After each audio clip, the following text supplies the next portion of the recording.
Quando se fala em Carlos II da Espanha, muita gente pensa no último monarca da dinastia Habsburgo como uma figura triste, quase patética, um rei fraco, doente, inofensivo. Um boneco real que não tinha força para governar nem a si mesmo.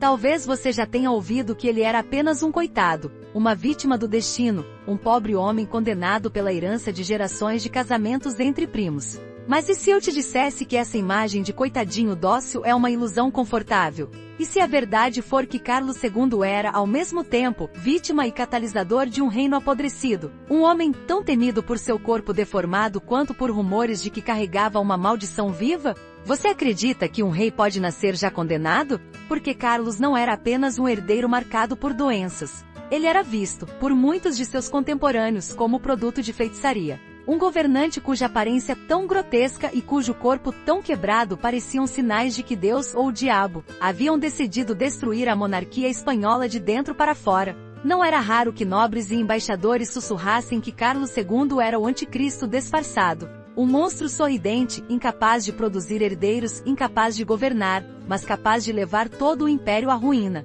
Imagine entrar no quarto real e se deparar com um homem de olhos fundos, lábios flácidos e mandíbula tão deformada que ele mal conseguia mastigar. A pele pálida, sempre coberta por erupções, tremendo de febre ou de medo, ou dos dois. Desde criança, Carlos era mais um espetáculo de horrores do que um príncipe. Seu corpo nunca cresceu direito. Sua mente era frágil como vidro, e sua existência inteira foi envolta em superstições. Quando ficava doente, o que acontecia quase todo mês, padres corriam aos corredores com crucifixos, convencidos de que estavam enfrentando uma possessão. Os médicos, incapazes de explicar suas convulsões e sua esterilidade, não hesitavam em acusar bruxas e hereges, como se ele fosse uma maldição ambulante. Mas essa narrativa de pobre coitado também serve para aliviar a culpa de uma corte que preferia inventar demônios a admitir que havia transformado o poder em um espetáculo degenerado.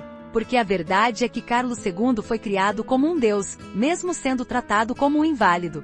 Cercaram-no de criados que jamais ousavam contrariá-lo. Ensinavam-lhe desde cedo que ele era sagrado, intocável, ainda que não conseguisse articular uma frase completa sem babar. Ao mesmo tempo, todos se perguntavam: quanto tempo esse milagre torpe vai durar? Porque o Império Espanhol, colossal e arrogante, estava ruindo. E todos queriam um culpado fácil. Carlos foi esse bode expiatório perfeito. Você acha que essa história é só mais uma tragédia dinástica? Então considere isto: na Espanha do século XVII, as pessoas não viam apenas um homem doente.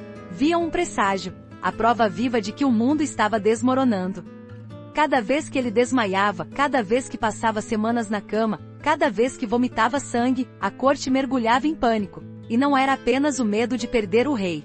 Era o pavor de que ele fosse, de fato, um instrumento do inferno. Alguns juravam ter visto sombras rastejando pelas paredes do quarto enquanto Carlos gritava. Outros diziam que sentiam cheiro de enxofre sempre que ele ficava febril. E mesmo os mais céticos reconheciam: nunca houve um monarca tão estranho, tão deformado, tão incapaz de cumprir qualquer das funções básicas de um homem e de um rei.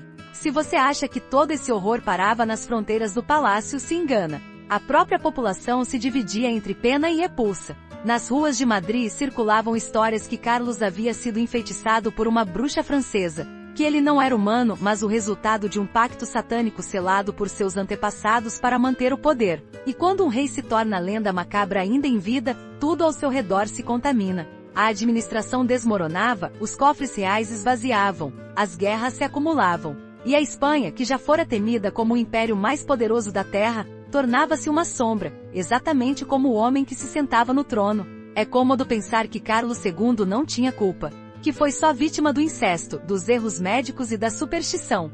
Mas será que era tão inocente assim? Porque mesmo fraco, ele conservava um orgulho quase patológico. Exigia respeito absoluto, ainda que mal conseguisse levantar a cabeça. Mandava investigar inimigos imaginários. Ordenava exorcismos de madrugada, convencido de que estava sob ataque de feiticeiros. Seu terror não era apenas de morrer, mas de ser lembrado como o rei que afundou a Espanha em vergonha e miséria. E esse terror se refletia no olhar de quem se aproximava dele, um olhar que misturava compaixão, horror e uma pontinha de alívio por não ter nascido em sua pele. Se você acha que o fim de Carlos foi apenas triste, espere até saber o que aconteceu quando ele morreu. Seu corpo, tão frágil que parecia feito de cera, começou a se desfazer quase imediatamente. Os criados tentaram conter o odor com flores e incenso, mas nada abafava o cheiro de derrota. Enquanto carregavam o cadáver pelas ruas, alguns juravam que ele exalava o hálito de uma tumba aberta. E naquele instante a Espanha inteira precisou encarar o que fingia ignorar. O poder absoluto pode disfarçar qualquer podridão, até o dia em que o corpo não aguenta mais sustentar a mentira. Carlos II não foi só o último Habsburgo espanhol. Foi o retrato vivo de um sistema corroído, onde ninguém ousava dizer a verdade. Um homem que de tanto ser tratado como um milagre, virou lenda, e depois pesadelo. A história que você vai conhecer agora não é sobre compaixão. É sobre uma corte que preferiu acreditar em feitiçaria a encarar sua própria decadência. E sobre um rei que, mesmo morrendo em vida, continuou assombrando a Espanha muito depois que seu coração parou de bater. Se gostou dessa história, confira outras aqui do canal e comente o que achou. Se inscreva no canal. Ativa o sininho. Para entender como Carlos II da Espanha se tornou o rei que parecia amaldiçoado desde o berço, é preciso mergulhar na origem daquilo que o gerou, e não estou falando só do ventre de sua mãe, Mariana da Áustria. A verdadeira raiz desse destino grotesco começa muito antes, no vício hereditário que corroeu a dinastia Habsburgo, a obsessão por manter o poder tão fechado que, geração após geração, a família se casava consigo mesma, e cada casamento entre primos e tios plantava uma semente de fraqueza. Até que finalmente nasceu um herdeiro tão deformado que se tornou a caricatura viva de todo o orgulho espanhol. No século XVI, a Espanha estava no auge. O império de Carlos V se estendia da Europa às Américas, com riquezas que pareciam inesgotáveis. Ouro vindo das minas de Potosí e do México alimentava guerras, palácios e cortes que rivalizavam com qualquer outra potência. Mas esse esplendor tinha um preço invisível, o medo constante de perder o trono para rivais. Para manter o domínio absoluto, a dinastia decidiu selar alianças não com outros reinos, mas dentro do próprio sangue. Tios desposando sobrinhas, primos casando com primas, repetindo sempre a mesma árvore genealógica que se retorcia como uma raiz doente. Foi assim que nasceu Felipe IV, pai de Carlos II, já portador de traços que os cronistas da época descreviam com delicadeza: o queixo proeminente, a fala pastosa, os olhos tristes. Mas ninguém ousava apontar que aquilo era o resultado direto do incesto.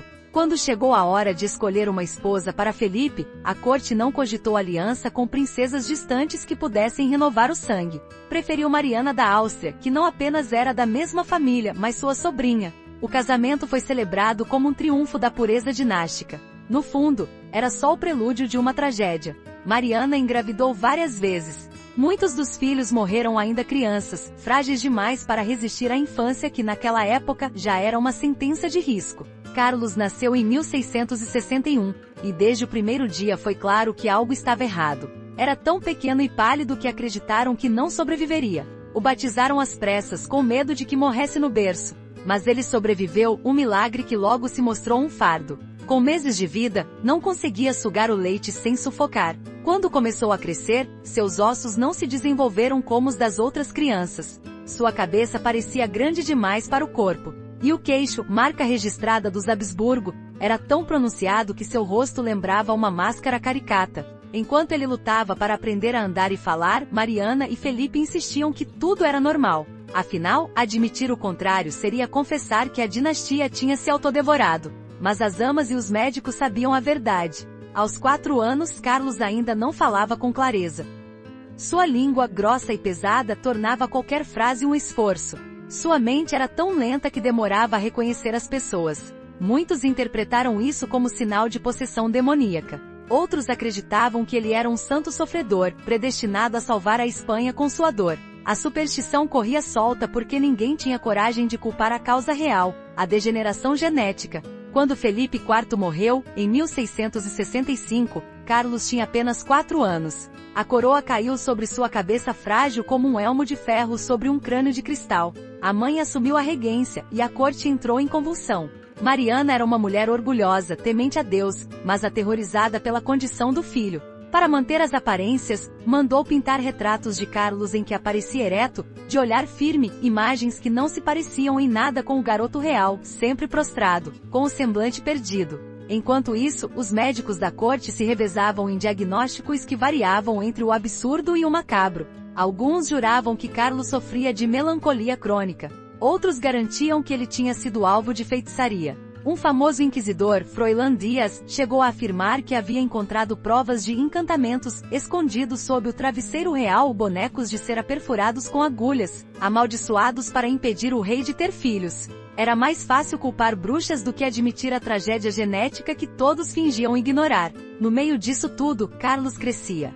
Crescia do modo que sua herança lhe permitia, com membros atrofiados, a mente lenta e o corpo tão débil que uma simples gripe podia matá-lo. Mas ele também crescia cercado de adulação hipócrita. Ninguém ousava dizer que ele não tinha condições de governar. Quando finalmente atingiu a puberdade, se é que aquele corpo exausto conheceu alguma puberdade, a corte comemorou como se fosse a chegada de um novo Carlos Magno. E de novo foi tudo encenação. Porque por trás dos tapetes bordados e dos cânticos religiosos, todos sabiam, aquele menino era o prenúncio do fim. Espanha naquela época já estava afundando. A economia desmoronava sob o peso das guerras contra a França e Holanda. Os campos se enchiam de mendigos. As minas americanas davam sinais de exaustão.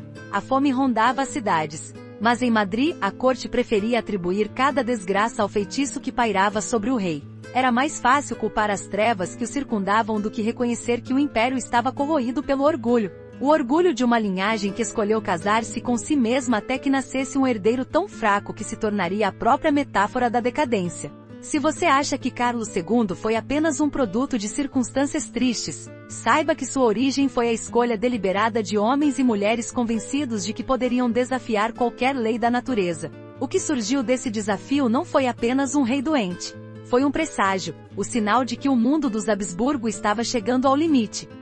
Imagine acordar todos os dias em um palácio tão grande que seus corredores podiam engolir o som dos próprios passos, mas para Carlos II, o Escorial e o Alcázar não passavam de prisões douradas onde ele cumpria sua sentença de existir. Desde pequeno, seu cotidiano foi uma mistura de rituais tediosos, vigilância constante e humilhações que se fingia não ver. E talvez seja exatamente nisso que residia o pior.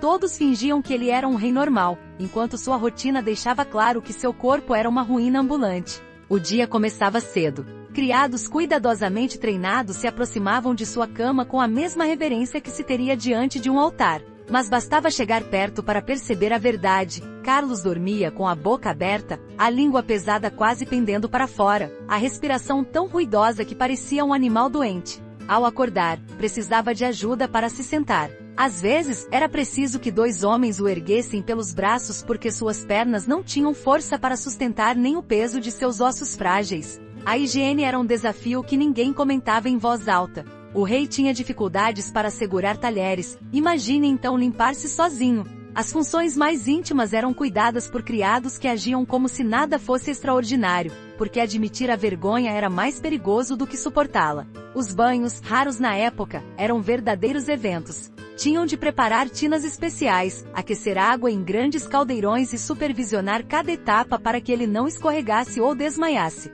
Mesmo depois de limpo, o odor persistia. A digestão de Carlos era lenta, seu estômago vivia em tormento, e isso se refletia no hálito carregado, no suor agridoce, na pele sempre úmida. As refeições eram outro teatro de aparências. Serviam-lhe pratos dignos de um imperador, aves recheadas, tortas doces, tudo disposto em travessas de prata. Mas Carlos mal conseguia mastigar. Sua mandíbula tão protuberante e desalinhada que os alimentos escorriam pelos cantos da boca. Criados ficavam ao lado, prontos para enxugar discretamente. Para não humilhá-lo, os cronistas diziam que o rei comia pouco por modéstia, quando na realidade era um esforço quase insuportável. Ainda assim, ele insistia em tentar provar cada iguaria, convencido de que isso demonstrava vigor real. Entre mordidas incompletas, engolia goles de vinho tinto que lhe causavam refluxo violento, obrigando-o a se recostar e ofegar por longos minutos. A hora de vestir-se era outra encenação.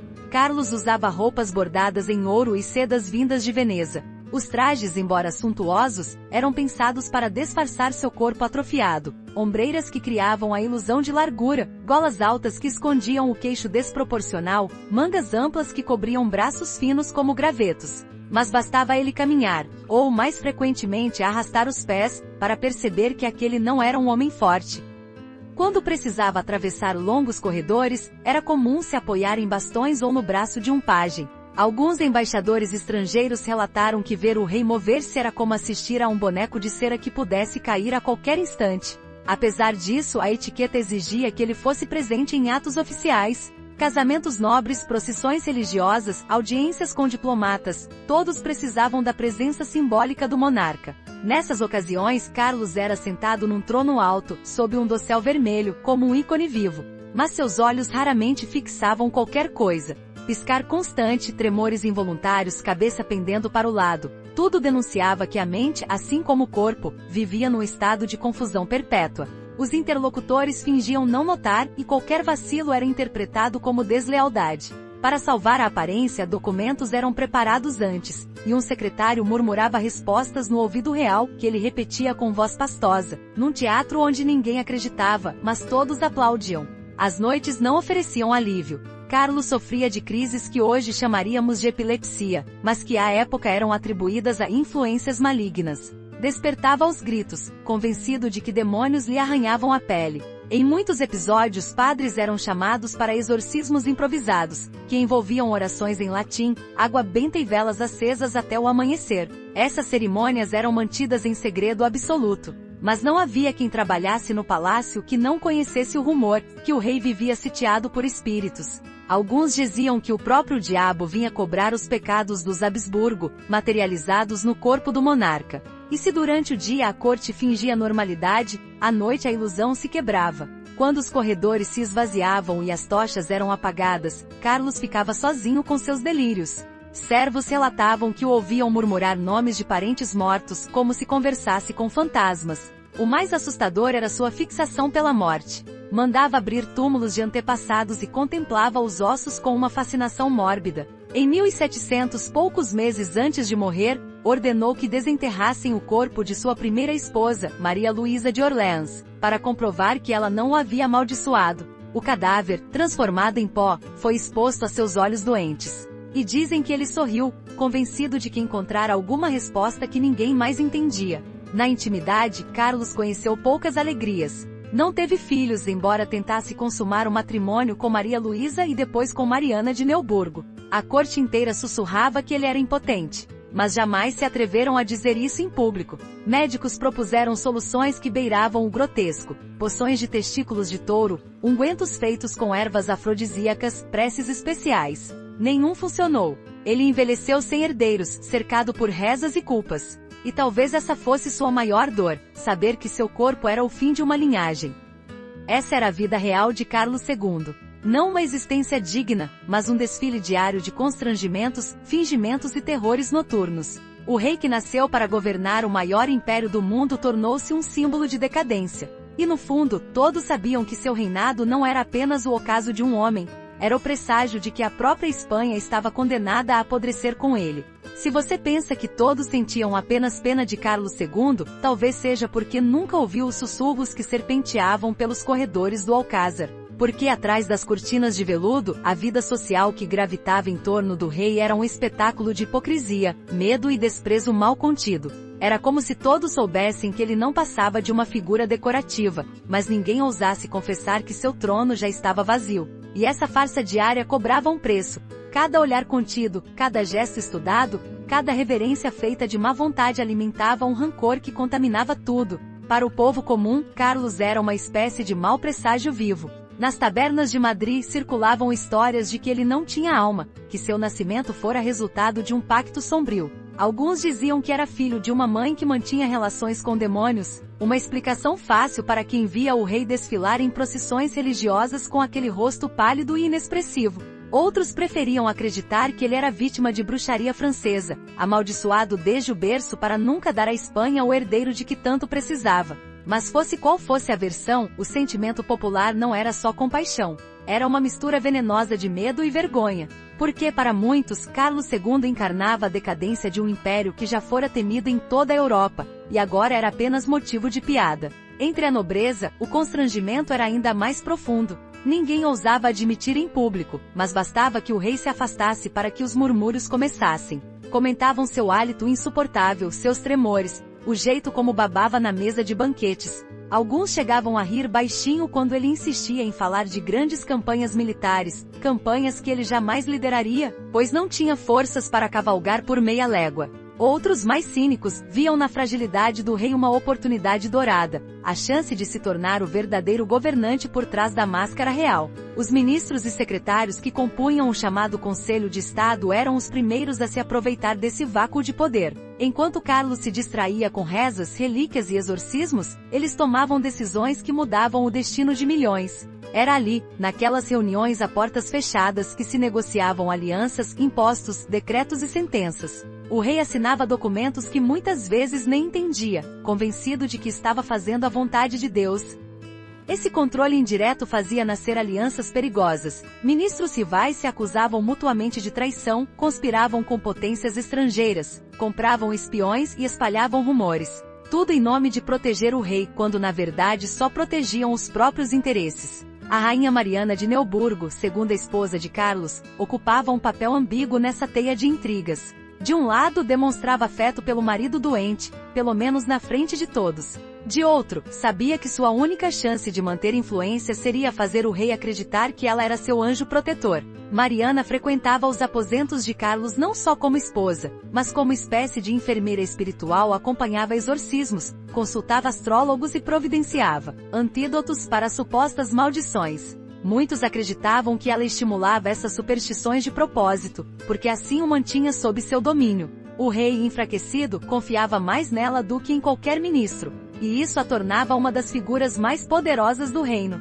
A Igreja, que tinha enorme ascendência sobre a sociedade espanhola, também via em Carlos uma criatura peculiar. Padres e bispos dividiam-se entre o horror e a veneração. Alguns diziam que ele era um santo vivo, destinado a sofrer em nome da purificação da Espanha. Outros acreditavam que ele era o castigo divino pelos pecados do país, uma lembrança viva de que nem todo o ouro das Américas poderia comprar a absolvição. O certo é que a presença de Carlos forçava a Igreja a manter as aparências. Durante as missas solenes, enquanto o rei se ajoelhava com dificuldade e balbuciava orações, o clero proclamava que ele era um monarca abençoado. Mas, nos corredores da Inquisição, havia quem planejasse investigações sobre os feitiços que supostamente cercavam o trono. Porque se o rei era tão doente, alguém tinha de ser culpado. E nada mais conveniente do que culpar bruxas imaginárias. Os embaixadores estrangeiros relatavam essa atmosfera com uma mistura de perplexidade e desdém. Cartas guardadas nos arquivos de Versalhes e Viena descrevem Carlos como um espectro coroado, um cadáver que respira.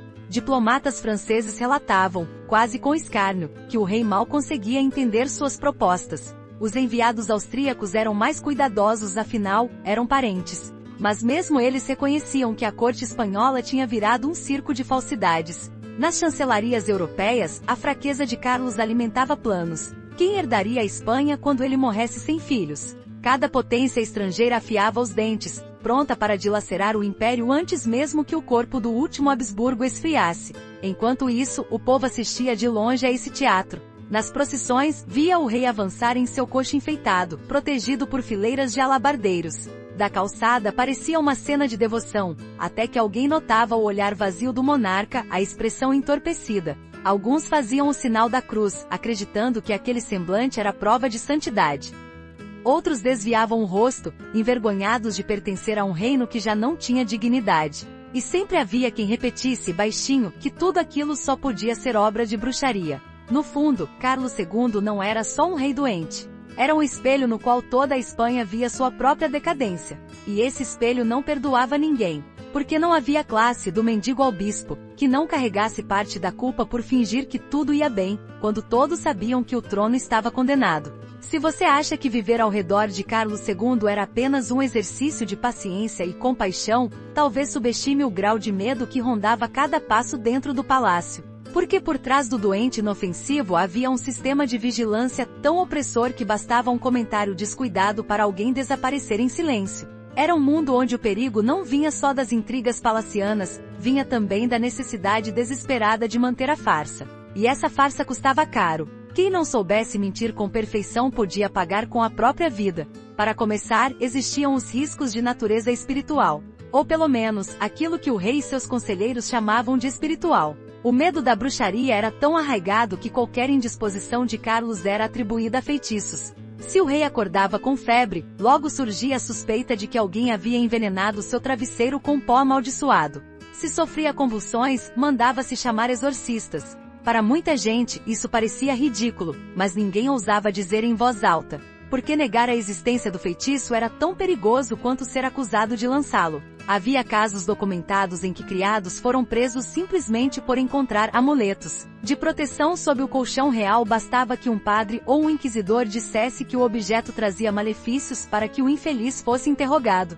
E não se tratava de perguntas gentis. O método mais comum era a tortura. A poleque deslocava os ombros enquanto se exigiam confissões, ou potro de cordas, que esmagava lentamente as pernas. Muitos confessaram qualquer crime que lhes fosse imputado apenas para que a dor parasse. Alguns morreram antes de admitir culpa, e ainda assim foram declarados culpados depois de mortos. Não eram só os criados que viviam nesse estado de pavor. Nobres e ministros também podiam ser alvo de acusações. A corte estava dividida em facções, cada uma tentando provar que servia melhor ao rei. Mariana de Neuburgo, a rainha, tinha seu círculo de favoritos, e esses favoritos espionavam os rivais com zelo fanático. Boatos sobre traições, envenenamentos e heresias eram moeda corrente. Muitas vezes não importava se algo era verdade. Bastava a suspeita para que se instaurasse uma investigação secreta. E como o rei acreditava em qualquer história que alimentasse sua convicção de que era vítima de feitiçaria, ninguém estava seguro. Entre os segredos mais sórdidos que circulavam, havia um que todos temiam discutir: a impotência de Carlos. Médicos sabiam que ele não tinha condições físicas de gerar filhos, mas qualquer menção ao assunto era traição. Relatos estrangeiros mencionam que durante anos, especialistas foram convocados para examinar o rei, sempre em absoluto sigilo. Alguns recomendavam poções obscenas, misturas de carne de touro cru, sangue de pomba e pó de cornos queimados. Outros prescreviam rezas. Nenhum tratamento funcionou, mas todos fingiam que um milagre ainda poderia acontecer. Dizer que a monarquia estava fadada a acabar com ele era inaceitável. E quem ousasse levantar essa hipótese podia acordar, certa madrugada, preso por agentes do Santo Ofício. Os perigos não se limitavam a acusações de bruxaria ou questionamentos sobre a virilidade do rei. Havia também o risco de cair em desgraça simplesmente por ser associado à parte errada da corte. Mariana a rainha e a rainha-mãe Mariana da Áustria competiam em silêncio pelo controle do trono. Ambas tinham seus espiões e seus confessores particulares. Era comum que cartas interceptadas fossem usadas como provas de conspiração. Criados que transportavam mensagens entre aposentos podiam, a qualquer momento, ser obrigados a ler em voz alta o conteúdo e delatar quem havia mandado. Muitos desapareceram sem deixar rastros, acusados de terem tramado contra a saúde espiritual do rei. Também havia o segredo incômodo das finanças reais. O império estava falido, mas qualquer sugestão de que o rei precisasse cortar gastos era recebida como ofensa pessoal. O tesouro vivia hipotecado para pagar guerras desastrosas e sustentar a corte inchada. Alguns ministros tentaram limitar despesas, mas logo descobriram que Carlos não suportava ouvir sobre miséria. Para ele, a Espanha era, ou devia ser, eterna e próspera. Admitir o contrário era como admitir que ele próprio era inútil. Então, multiplicavam-se empréstimos secretos e falsificações de registros contábeis. Quando se descobria o rombo, culpava-se algum tesoureiro que invariavelmente terminava na prisão ou no exílio. Entre as superstições havia códigos secretos de conduta que nenhum protocolo oficial admitia, mas todos conheciam. Um deles era nunca se aproximar do rei sem antes pedir permissão 3 vezes, mesmo que ele estivesse adormecido. Outro era não olhar diretamente em seus olhos durante as crises. Dizia-se que encarar o rei enquanto ele tremia e gritava podia trazer má sorte. Servos evitavam comentar em voz alta sobre seus surtos noturnos. Padres fingiam não notar o cheiro de urina que impregnava os lençóis após os ataques. Tudo para manter a ilusão de que aquela figura frágil ainda era um monarca absoluto. Os riscos de se recusar a participar dessa mentira coletiva eram evidentes. Quem insistisse em contar a verdade sobre a saúde do rei era taxado de inimigo do trono. Quando o médico Juan de Matos Fragoso tentou relatar, em 1696, que o rei não sobreviveria muito tempo, Mariana ordenou que ele fosse afastado. Outros médicos aprenderam a lição. Era melhor escrever relatórios ambíguos, cheios de termos vagos, do que se arriscar a cair em desgraça. O palácio parecia um organismo doente, cada corredor pulsando com medo. E no centro dele, Carlos II, frágil como um boneco, sustentava o trono com seus ossos quebradiços e sua fé no sobrenatural. Porque no fim, tudo se resumia a isso: se ele acreditava que era enfeitiçado, todos tinham de agir como se fosse verdade, ou pagar o preço. Houve noites em que Madrid parecia conter a respiração. temendo que o grito que ecoava do alcázar anunciasse a morte do último Habsburgo, porque a doença de Carlos II não era apenas uma decadência lenta, era um espetáculo macabro que todos fingiam não presenciar. Mas nos bastidores criados, médicos e religiosos registraram episódios tão extremos que séculos depois, ainda soam como lendas sórdidas. Um dos momentos mais sombrios ocorreu em 1698, quando Carlos, já com quase 40 anos, começou a acreditar que seu corpo era invadido por demônios. Ele acordava no meio da madrugada, convicto de que criaturas invisíveis se esgueiravam por seus aposentos. Mandava acender todas as tochas e rasgar os colchões à procura de feitiços escondidos. Numa dessas crises, obrigou seus criados a cavar sob o piso de seu quarto, convencido de que havia ossos de crianças enterrados para amaldiçoá-lo.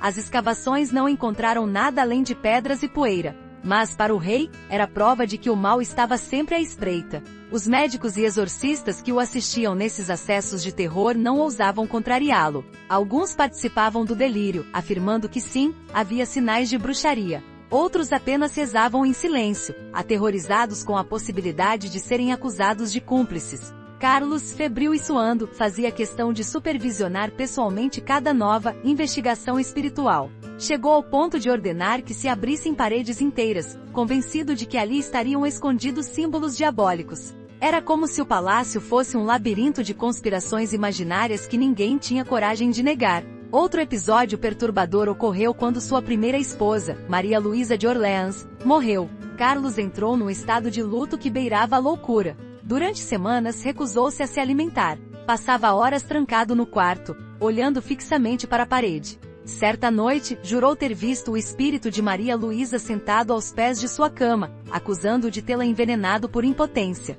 Criados relataram que ele gritava "perdoa-me", até perder a voz. Para tentar conter a crise, padres celebraram missas diárias e trouxeram relíquias sagradas. Nada adiantou. O rei passou a mandar que vigiassem o túmulo dela, temendo que o cadáver se levantasse para arrastá-lo ao inferno. Mas talvez nada tenha sido tão grotesco quanto o exame médico ao qual Carlos foi submetido em 1690, ordenado por Mariana de Neuburgo e pelo Conselho de Estado.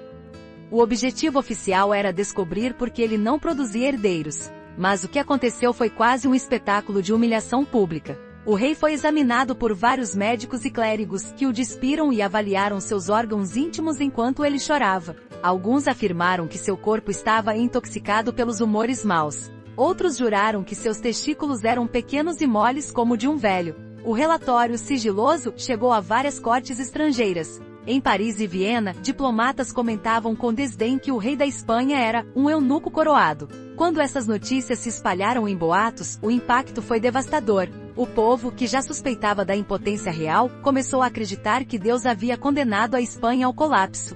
Afinal, um rei que não podia gerar filhos era visto como sinal de um reino sem futuro. Esse estigma perseguiu Carlos até o fim. Cada tentativa de consumar o matrimônio com Mariana de Neuburgo se tornava uma farsa desesperada, acompanhada de poções afrodisíacas e rezas. E toda vez que fracassava, crescia o boato de que ele estava enfeitiçado. A obsessão com a bruxaria atingiu seu auge em 1699, quando um frade chamado Froilán Dias declarou ter descoberto a origem do feitiço. Segundo ele, o rei fora amaldiçoado por hereges franceses com um pacto selado no momento do nascimento. Para provar, o frade apresentou bonecos de cera supostamente encontrados sob o altar da Capela Real. Carlos mandou queimar os objetos e ordenar novos exorcismos, sessões que se estendiam madrugada dentro, com rezas em latim, gritos e procissões de tochas. Os corredores do palácio cheiravam a incenso queimado e medo. Não bastasse o terror espiritual, havia também a degradação física que ninguém conseguia mais disfarçar.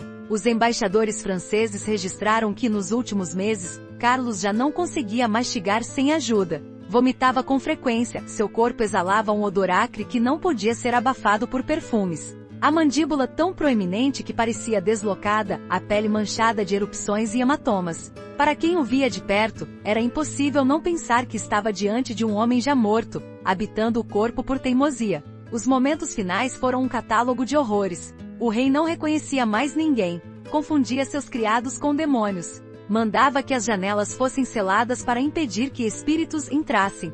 Durante uma madrugada gelada, acreditou que Satanás vinha buscá-lo e ordenou que lhe trouxessem todas as relíquias possíveis, crucifixos, fragmentos de santos, medalhas benzidas. Empilhadas ao lado da cama, essas relíquias formavam um pequeno muro sagrado que ele acreditava poder conter o mal, mas nada conteve o avanço da morte.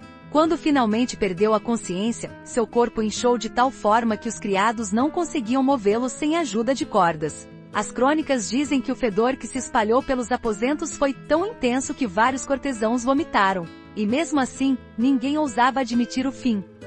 Até o último suspiro, preferiram repetir que o rei era vítima de feitiçaria, porque enfrentar a verdade era mais doloroso do que qualquer lenda.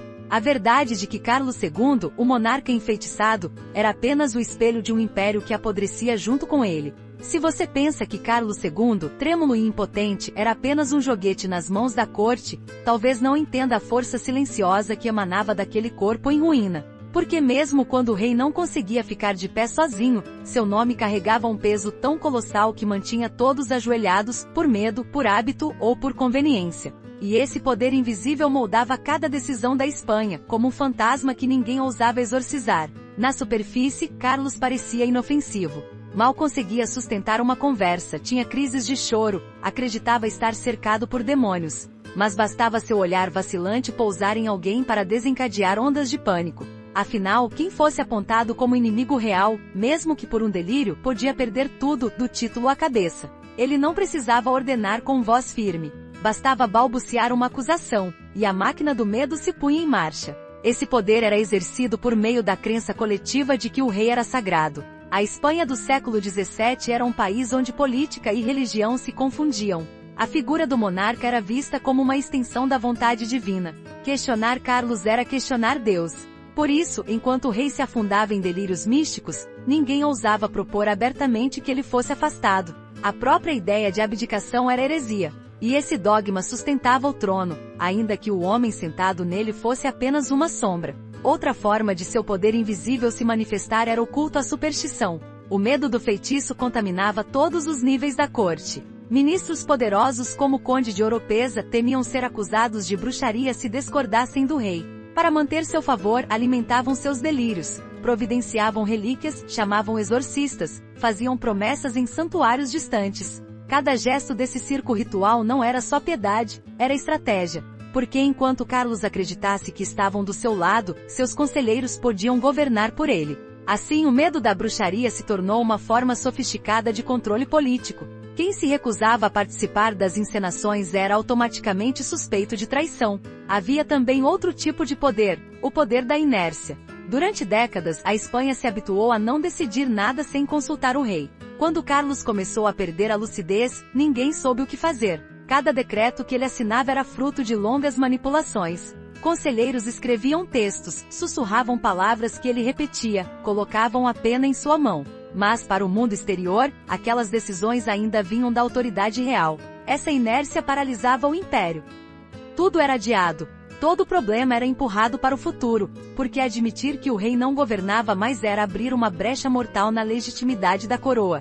O poder invisível de Carlos também se refletia nas alianças internacionais. Apesar de sua evidente decadência, nenhuma potência europeia ousava atacar frontalmente a Espanha enquanto ele vivesse. Por quê? Porque todos temiam desencadear uma guerra sucessória que poderia incendiar a Europa. A simples existência de Carlos era uma âncora que segurava a frágil paz. A França, a Áustria, a Inglaterra, todas as coroas esperavam, calculando quando ele cairia. Cada um dos seus suspiros era acompanhado por espiões, embaixadores e informantes. Relatórios sigilosos cruzavam fronteiras, descrevendo em detalhes se ele havia comido, se havia defecado, se respirava com dificuldade. Era como se seu corpo moribundo fosse o relógio que marcava o destino do continente. E por mais incrível que pareça, Carlos sabia disso. Mesmo limitado, conservava lampejos de lucidez. Sabia que sua morte seria o estupim de uma guerra monumental. E de certo modo se consolava nisso. Porque enquanto respirasse ninguém podia ignorá-lo. Sua fragilidade era também sua arma. Quem se adiantasse a declarar a sucessão seria visto como usurpador. Por isso até os mais arrogantes cortesãos se curvavam, fingindo reverência. O rei que não tinha forças para conceber um filho tinha poder suficiente para manter na coleira todo um continente. Na corte, esse poder era experimentado como uma presença sufocante. Era proibido discutir o futuro do trono em voz alta. Quando se tornava inevitável, usavam eufemismos, o eventual desaparecimento de Sua Majestade, o momento em que Deus o chamará. Nunca se dizia a palavra morte, porque falar dela seria admitir que o império já agonizava junto com ele. Essa negação coletiva permitia que ministros corruptos se enriquecessem, que guerras se prolongassem sem propósito e que o povo passasse fome, tudo sob a fachada de uma monarquia sagrada. E havia ainda os informantes. O palácio era um ninho de delatores. Criados que limpavam os aposentos ouviam conversas, registravam gestos, repassavam tudo a secretários reais.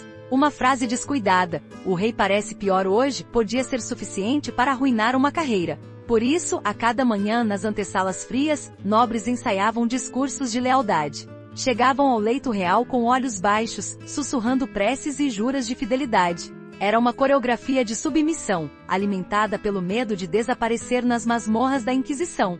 Mesmo no ocaso, Carlos conservava o poder de dividir a Espanha. Para alguns, ele era um mártir, o rei sofredor, testado por Deus. Para outros, era um cadáver coroado, que impedia o país de renascer. Mas todos, sem exceção, tremiam diante dele. Porque enquanto Carlos respirasse, ninguém ousaria ser o primeiro a arrancar-lhe a coroa. Talvez seja essa a ironia mais cruel. O rei que não governava nada, governava tudo pelo simples terror de sua morte. E assim, entre rezas, boatos e silenciosos pactos de hipocrisia, o poder invisível de Carlos II mantinha o império paralisado. Como se o medo de perder o rei fosse maior que o medo de perder o próprio país. Um medo tão denso que atravessava paredes, corações e consciências. O medo de admitir que o tempo dos Habsburgo tinha acabado muito antes que seu último representante fosse enterrado. O fim chegou numa madrugada fria de 1º de novembro de 1700. A Espanha, que durante séculos se acostumara a viver entre a lenda e o medo, finalmente teve de encarar o silêncio definitivo de Carlos II. Mas engana-se quem pensa que foi um alívio imediato. Porque sua morte não foi apenas o suspiro final de um homem, foi o colapso de uma dinastia, o desmoronamento de um mito que havia sustentado um império inteiro. Quando os criados entraram no quarto e perceberam que ele já não respirava, demoraram um instante para entender o que acontecia. Não porque esperassem que ele melhorasse, ninguém mais acreditava nisso, mas porque era impossível imaginar a Espanha sem aquele corpo frágil que de alguma forma, mantinha tudo suspenso. Dizem que nas primeiras horas após o óbito, reinou uma estranha quietude no Alcázar. A corte, acostumada aos gritos noturnos do rei e ao som constante de preces e lamúrias, subitamente se viu envolta num silêncio pesado. Os médicos, chamados para confirmar o óbito, hesitaram antes de declarar a morte oficial. Afinal, aquele momento não era só o fim de uma vida, era o início de uma guerra que todos temiam. Porque sem herdeiros a coroa espanhola se tornava uma chama acesa no meio de barris de pólvora. A França, a Áustria, a Inglaterra, todas esperavam por esse instante. E cada uma se achava no direito de reivindicar o trono. Mas antes que o cadáver esfriasse por completo, começaram os rituais destinados a manter a aparência de ordem. O corpo foi lavado e ungido com bálsamos fortes, numa tentativa desesperada de conter o cheiro que já escapava pelos lençóis. Os criados carregaram Carlos até uma sala fria do palácio, onde o deitaram sobre uma mesa coberta por brocados vermelhos e cruzes de prata. Era uma imagem de pompa que não enganava ninguém. Sob a seda, o corpo já inchava. Os olhos permaneciam semicerrados, como se não quisessem testemunhar o que vinha depois. Enquanto isso, nas antessalas, ministros e bispos se reuniam para ler o testamento. O documento, que se tornaria o pivô da Guerra de Sucessão Espanhola, declarava Felipe de Anjou, neto de Luís XIV da França, como sucessor legítimo. Foi uma decisão que soou como uma sentença de morte para a velha Espanha dos Habsburgo. Alguns conselheiros protestaram em voz baixa, temendo que a França engolisse o país. Mas ninguém ousou rasgar o testamento. Carlos, mesmo morto, ainda era a voz inquestionável da monarquia. A notícia se espalhou por Madrid com velocidade febril. Antes do meio-dia, padres já entoavam missas fúnebres, e multidões se aglomeravam diante do palácio. Alguns choravam de verdade, porque haviam aprendido a ver o rei como um mártir. Outros apenas murmuravam orações mecânicas com o olhar fixo no horizonte, onde todos previam a tempestade. Os embaixadores estrangeiros despachavam mensageiros a galope. A Inglaterra e a Holanda preparavam tropas. A França celebrava em silêncio, sabendo que a Europa toda estava prestes a se transformar num campo de batalha. O funeral foi um espetáculo de contrastes. De um lado, toda a pompa que a corte podia reunir, veludos negros, coroas de flores, procissões de nobres vestidos de luto. De outro, o corpo de um rei tão frágil que precisou ser sustentado por cordas para que não desabasse dentro do caixão. Alguns criados relataram que mesmo fechado, o esquife exalava um odor quase insuportável. Era como se a decomposição começasse mais depressa que o protocolo. Mas ninguém ousava mencionar isso em voz alta. Até no último ato, Carlos era um enigma incômodo que todos preferiam fingir não notar. O cortejo percorreu Madrid num silêncio pesado. Não havia multidão aos gritos nem aclamações de saudade. Apenas um povo exausto, que observava o caixão passar com a resignação de quem sabia que aquele era só o prólogo de uma nova tragédia. Porque a morte de Carlos não trouxe paz. Trouxe a guerra. E trouxe a certeza de que a era dos Habsburgo terminava de forma tão humilhante quanto a própria vida do último rei. Depois do funeral, a corte começou a se desfazer como um castelo de cartas. Ministros que juravam lealdade eterna a Carlos agora corriam a beijar a mão do novo monarca. Padres que o proclamavam o escolhido de Deus, apagavam das crônicas os episódios de bruxaria e delírio. Diplomatas rasgavam tratados antigos, tentando redesenhar o mapa da Europa. Era como se todo o teatro construído em torno da figura do rei se desmanchasse de um só golpe. E no vazio que se abriu, só restava a memória do que Carlos representará. A certeza de que nenhuma coroa é forte o suficiente para conter a própria decadência. Nas semanas seguintes, o que restou da corte espanhola se viu obrigada a encarar verdades que fingira ignorar. Que o ouro das Américas já não sustentava nada. Que o exército estava desmoralizado. Que o povo passava fome enquanto ministros se engordavam de impostos. E que todo esse edifício tinha sobrevivido tanto tempo só porque ninguém ousava dizer que o rei era incapaz de governar. Carlos foi o cadáver coroado, mas o cadáver era apenas a manifestação final de um sistema que já estava podre por dentro muito antes de seu último suspiro. E assim terminou uma era. Não com uma vitória, não com um renascimento, mas com um eco de passos apressados pelos corredores do Alcázar, com o ranger das rodas que levavam embora o corpo do último Habsburgo espanhol, e com um cheiro de morte que nenhuma procissão de velas e cânticos conseguiu disfarçar.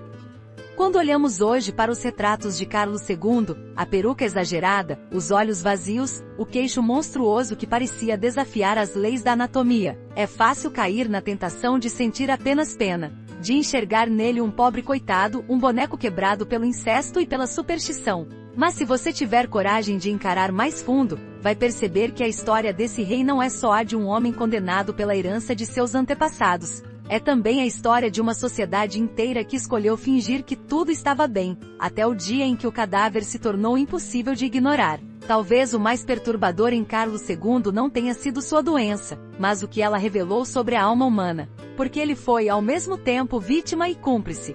Vítima da arrogância de dinastias que preferiram preservar pureza de sangue a admitir que precisavam se renovar. Vítima de médicos que preferiram vender promessas milagrosas a confessar a impotência da medicina da época. Vítima de uma corte que construiu em torno dele um castelo de mentiras, com tapetes bordados para esconder a sujeira que se acumulava embaixo. Mas também foi cúmplice, porque acreditava que a dignidade do trono valia mais do que a verdade. Porque se agarrava às superstições que alimentavam seu poder, mesmo sabendo que isso condenava seu povo à inércia. Olhando de longe pode parecer absurdo que milhões de pessoas tenham permitido que um homem tão doente governasse um império. Mas pense, quantas vezes nós mesmos não aceitamos mentiras confortáveis para evitar encarar a decadência de algo em que acreditamos? Quantas vezes preferimos chamar de destino aquilo que, no fundo, é só o resultado de escolhas covardes? A Espanha de Carlos II era uma nação que já estava podre de dentro para fora. O rei era apenas o sintoma mais visível dessa podridão. E há algo ainda mais incômodo, a constatação de que no fundo todos sabiam. Os ministros sabiam. Os padres sabiam. O povo, lá fora, sabia. Mas ninguém tinha coragem de dizer que o rei estava acabado. Porque reconhecer isso significava admitir que todo o sistema desabaria junto. Então todos continuaram ajoelhados diante de um trono vazio, repetindo rezas que não curavam nada, escrevendo decretos que não mudavam nada, fingindo que aquele corpo moribundo ainda continha alguma centelha de poder. Se há algo que a história de Carlos II nos ensina, é que a pior forma de corrupção não nasce de más intenções, nasce do medo de dizer a verdade. Talvez eles não fossem tão diferentes de nós. Talvez fossemos nós no lugar deles, repetindo as mesmas mentiras, sustentando as mesmas fachadas. Porque a necessidade de acreditar que alguém, mesmo alguém incapaz, está no controle é uma das ilusões mais poderosas que existem. A Espanha preferiu acreditar que Carlos era um mártir, que sua dor redimiria o país, que Deus, em sua infinita misericórdia, transformaria aquele corpo doente em um instrumento de salvação. Mas tudo o que conseguiram foi adiar o colapso. E quanto mais tempo demoravam a encarar o fracasso, mais amarga se tornava a ruína. O que nos parece ridículo hoje, exorcismos à meia-noite, orações para curar a esterilidade, relatórios oficiais cheios de mentiras, era, na época, a única forma que muitos encontraram para manter a sanidade. Porque admitir que a dinastia Habsburgo estava condenada era admitir que eles próprios tinham fracassado. Era confessar que o maior império do mundo não passava de uma fachada bonita cobrindo uma estrutura carcomida. E ninguém queria ser o primeiro a puxar a cortina. E você? Tem certeza de que, se vivesse naquela época, seria diferente? Que não se ajoelharia diante do rei, mesmo sabendo que ele era incapaz de governar? Que teria coragem de olhar nos olhos dele e dizer: Majestade, acabou. Porque essa é a pergunta que a história de Carlos II faz a cada um de nós. Até onde você iria para manter uma mentira que todo mundo já aceita como verdade? Talvez seja por isso que o destino dele nos fascina tanto. Porque não é só uma história sobre doenças hereditárias ou política imperial. É um lembrete cruel de que o poder, quando não é questionado, apodrece. E arrasta consigo todos os que fingem que não está acontecendo. O que começou como um projeto grandioso, unir a Europa sob uma única dinastia, expandir o catolicismo até os confins do mundo, terminou com um homem que não conseguia segurar um cálice sem derramá-lo. E mesmo assim, ninguém ousava dizer em voz alta que o império tinha morrido antes dele. O corpo de Carlos foi sepultado em um túmulo dourado, ladeado por símbolos de majestade. Mas seu verdadeiro legado não cabe no mausoléu. Está nas lições que se recusamos a aprender. Na coragem que sempre falta quando chega o momento de encarar a falência de nossos próprios sistemas. E na tentação constante de culpar demônios, bruxas ou destino, quando na verdade fomos nós mesmos que criamos o monstro. Se hoje nos orgulhamos de viver em tempos mais esclarecidos, talvez seja só porque ainda não percebemos que continuamos a repetir o mesmo roteiro, apenas com outros personagens e outros tronos. Carlos II foi só o espelho deformado de um povo que escolheu acreditar em milagres em vez de mudar. E se somos sinceros, talvez continuemos fazendo exatamente isso. Agora que você conhece cada detalhe, cada ferida, cada delírio que assombrou Carlos II até seu último suspiro, pergunte a si mesmo: e se você tivesse nascido ali? Não como um espectador distante, mas como alguém que respirava o mesmo ar pesado de incenso e decomposição. Teria coragem de encarar aquele rei que mal conseguia manter os olhos abertos e dizer a verdade? Ou também escolheria se ajoelhar, fingindo que tudo ainda estava no controle? Imagine-se como um dos criados que acordavam antes do sol nascer para vestir um homem que não conseguia levantar os próprios braços. Você passaria a esponja quente por aquela pele pálida, tentando não pensar no fedor que impregnava cada dobra do corpo. Quando ele fitasse você com aqueles olhos tristes, você sustentaria o olhar, ou desviaria temendo que ele percebesse seu constrangimento. E quando ele perguntasse com voz entrecortada se acreditava que ele ainda teria um herdeiro, teria coragem de contar que todos sabiam que seu corpo estava condenado. E se fosse um dos médicos convocados para diagnosticar sua infertilidade? Você olharia para seus órgãos atrofiados, suas entranhas doentes, e escreveria um relatório sincero? Ou preferiria redigir mais um documento repleto de promessas vazias: com a graça de Deus, Sua Majestade recuperará o vigor, porque era mais seguro alimentar a ilusão do que arriscar o pesadelo de cair em desgraça. Ou talvez fosse um conselheiro do Conselho de Estado, sentado em reuniões secretas onde se discutia o futuro de uma monarquia moribunda. Ali, entre cortinas pesadas e velas que lançavam sombras compridas, você ouviria ministros jurando lealdade enquanto já tramavam qual pretendente francês ou austríaco ocuparia o trono. Você seria diferente?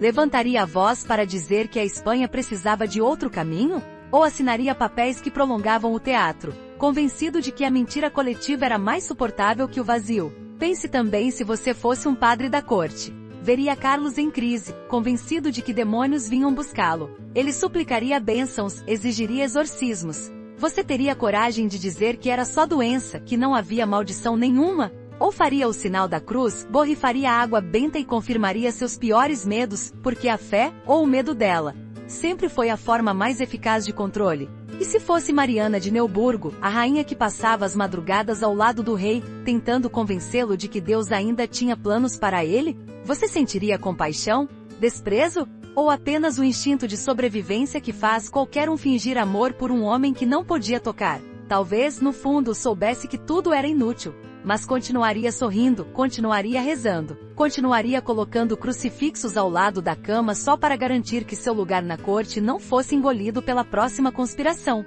Ou imagine que você fosse um camponês, vivendo na penúria, alimentando sua família com restos, ouvindo boatos de que o rei não passava de um cadáver coroado incapaz de gerar um filho. Quando visse a procissão fúnebre cruzar Madrid, sentiria dor ou alívio? Porque para muitos, o fim de Carlos II era também o fim da vergonha de se curvar diante de uma ilusão. E se fosse um embaixador estrangeiro, anotando cada tremor, cada desmaio, cada crise de choro, teria compaixão? Ou se limitaria a relatar que o trono espanhol estava pronto para ser tomado? Você voltaria a Paris ou Viena contando, com desdém, que o rei não passava de um boneco que respirava por teimosia? Talvez seja fácil dizer que teria coragem de agir diferente, que não participaria do coro de bajuladores. Mas lembre-se, naquela época, uma palavra errada podia ser interpretada como traição. Um olhar de piedade podia custar a cabeça. O medo era mais forte que qualquer compaixão. A mentira, mais confortável que qualquer verdade. E o poder, mesmo quando corrompido até a medula, sempre encontrava quem o sustentasse. Por isso, antes de julgar Carlos e todos que se ajoelharam diante dele, olhe para dentro. Quantas vezes você já defendeu algo que sabia que estava podre? Quantas vezes sustentou silêncios porque a verdade era perigosa demais? Quantas vezes escolheu o conforto da ilusão em vez da dor de enxergar o fracasso? E se você nascesse naquela época, teria coragem de viver assim? Seria o criado que baixava os olhos, o médico que fingia esperança, o ministro que tramava as escondidas, ou o padre que brandia crucifixo sobre um homem morrendo de medo da própria sombra? Ou, quem sabe, seria o primeiro a falar a verdade, e o primeiro a ser engolido pela máquina implacável do poder? Será que você sobreviveria sendo um deles? Ou também teria que esconder a verdade, para não ser queimado vivo? Se gostou dessa história, confira outras aqui do canal e comente o que achou. Se inscreva no canal. Ativa o sininho. Tchau!